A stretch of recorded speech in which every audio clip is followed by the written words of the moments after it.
what do you think does this number represent? Last year, I went back to my hometown, and one morning I was reading a newspaper, which is not very often, but I picked up the newspaper and started to read one of the articles, because I was very much surprised to read the headline of the article. And it said, SoftBank, one of the Japanese cell phone companies, dangles 1 million yen carrot for employees who join TOEIC 900 club, which means if they score 900 points or more on TOEIC, they can get paid 1 million yen bonus. Wow, that's great.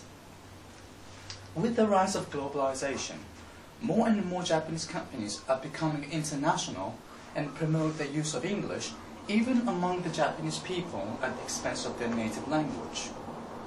For example, many companies use TOEIC as job requirements and for promotion. Some of the companies started to use English as a common language in the companies, and the president of Rakuten announced, use English or you get fired. So English competence literally determines the access to the job, payment, promotion, and the future. Yes, there is a global demand of English in our country, but have you ever imagined that all Japanese people are talking to each other in English in their daily lives? Well, you might say, what? It's impossible. Here in Japan, Japanese language is used for every purposes. Yes, you're right. But that's exactly what one of the Japanese government council was trying to do. In 2000, they said as follows. It's necessary that all citizens acquiring a working knowledge of English by the time they take their place in society. In the long term, it may be possible to make English an official second language. Well, when I went to India, I met local people there, and I talked about this issue of English as an official second language in Japan. And suddenly, the room got very quiet. And after a while, a man sitting in the corner started to say, I don't understand, and we don't understand how it's possible. It's unconscionable for us. We have English as an official language, but it's not because we want it, but because we had to. We had no choice because India was a former British colony, and we've lost a lot of minority languages, and I can't communicate with my grandmother in her language. And what I don't understand is that why Japan is willing to make English an official second language, even though it has never been colonized. It's unconscionable for us, he said. And he stared at me and said, your language has created its own culture for a long time, and you're living in your own Japanese culture, and it shapes who you are. It's your identity, and it connects you with your friends, your relatives, and your family. And he said this that I never forget. Don't let it go. Keep it. Because your culture is the stuff of your life. I said, okay, and we left the room. He was right.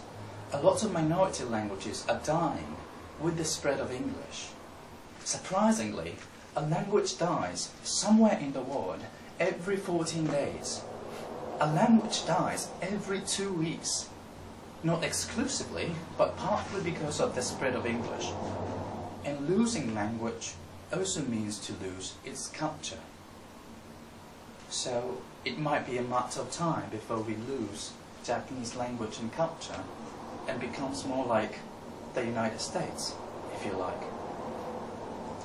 We have a lot of American products, and we have a lot of American films and programs on TV, and we have a lot of English words on the streets, and sometimes we use English when it's not necessary, just because it's cool.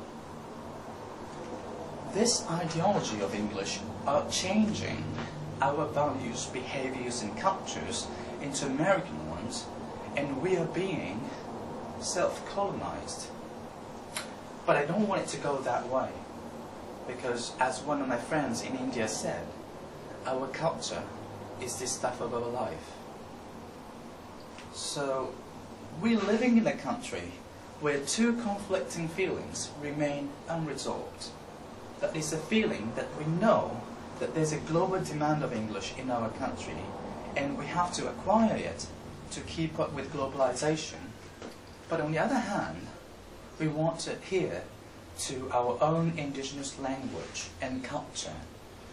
And this ambivalent feeling must be reconciled, because it causes many problems. For example, if we stick to English, we might lose our linguistic and cultural identity. But if we stick to our own indigenous culture, then we may not be able to keep up with globalization. So, how can we solve this dilemma between the global demands of English and adherence to the local cultures? How can we reconcile these two conflicting feelings? And this is my solution: Japanese English. For Korean people, the solution is Korean English, because we basically have this same issue. So, what is Japanese English? Japanese English is a funny English mixed with English loanwords and Japanese-made English with Japanese accents. No. But I think that's the assumption that the majority of people have. I find it really interesting that if people say you speak good English, then it's a compliment. But if people say you speak good Japanese English, then you think it's an irony. Am I right? And this is my definition of Japanese English. Japanese English is a variety of English for expressing Japanese values, behaviors, and cultures in international communication. So, let me give you some of the examples of the use of it. Last semester, I was sitting in the classroom taking lectures in English, and one of my classmates sitting next to me complimented the watch that I was wearing, saying, "That's a nice watch." What would you say as a response to this compliment if you were put in this situation? Well, I said, "Thank you." And I think this is the response that most of you have come up with. That's a nice watch. Thank you. Because we learned that thank you is the most common in Western culture, and that's the one we should use if we speak English. But later, I thought, wait, if I translate into Japanese culture, I wouldn't say thank you, because it sounds a little bit braggart. Instead, I think I would say something like, that's a nice watch. Oh, this cheap thing? Oh, that's a nice watch. No, your watch is better than mine. To play me down. This is the Japanese culture of modesty. And in Japanese English, it is completely fine to say, oh, this cheap thing, or your watch is better than mine, instead of thank you, to express our own Japanese culture in English. Other than this, there are many issues that we can discuss in the use of Japanese English. For example, I'm always confused between the 7th grade, 8th grade, and 9th grade when I talk about my past in junior high school. And I feel it's really strange for me to say when I was in the 9th grade, because we don't have that sort of concept of 7th, 8th, and 9th grade in our paradigm of Japanese education system. So, instead, what I usually do is to say, when I was a 3rd year student in junior high school, instead of saying when I was in the 9th grade. This is an example of Japanese English that reflects Japanese culture and Japanese system, and it is intelligible internationally, and I think we can use it in international communication.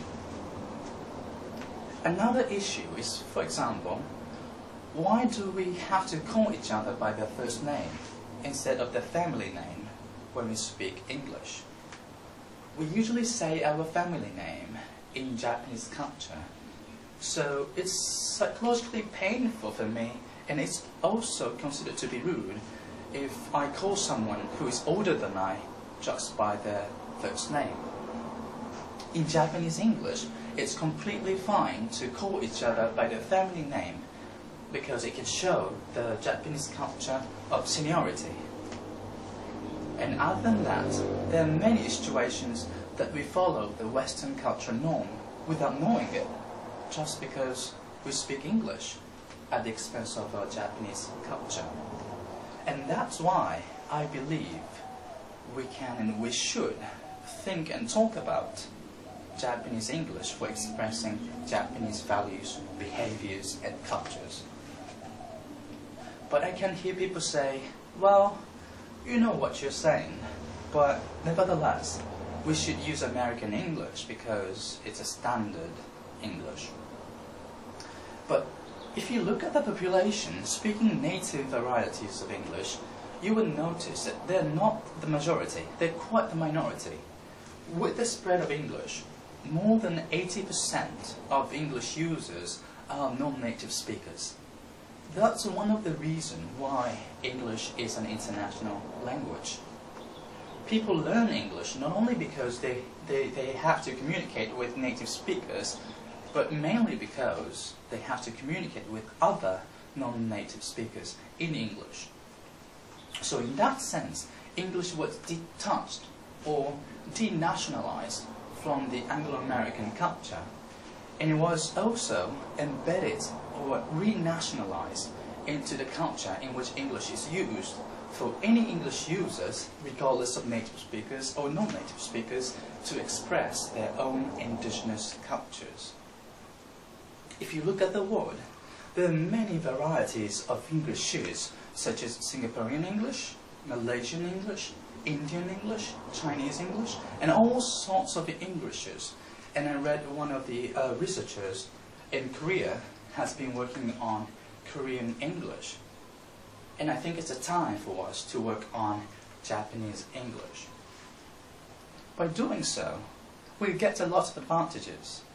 For example, it becomes much easier for the Japanese people to learn English because Japanese English is embedded into our culture, like the examples as I mentioned earlier. Second, it's beneficial for the Japanese economy because the more Japanese people acquire Japanese English, which is easier for them to learn than the traditional American English, the more they can engage in an international business. And most importantly, Japanese English enables us to use English while maintaining our indigenous values, behaviors, and cultures. But now, I can't help feeling that there's a tendency in Japan that we too much insist on English, like we have to speak English in this age of globalization. Well, it's fine, but we have to recognize that there's more important things than that. That is our culture and our identity. And I think we should once again remind ourselves of the importance of Japanese culture and identity, and also what one of my friends in India said, don't let it go, keep it, because your culture is the stuff of your life. Thank you very much.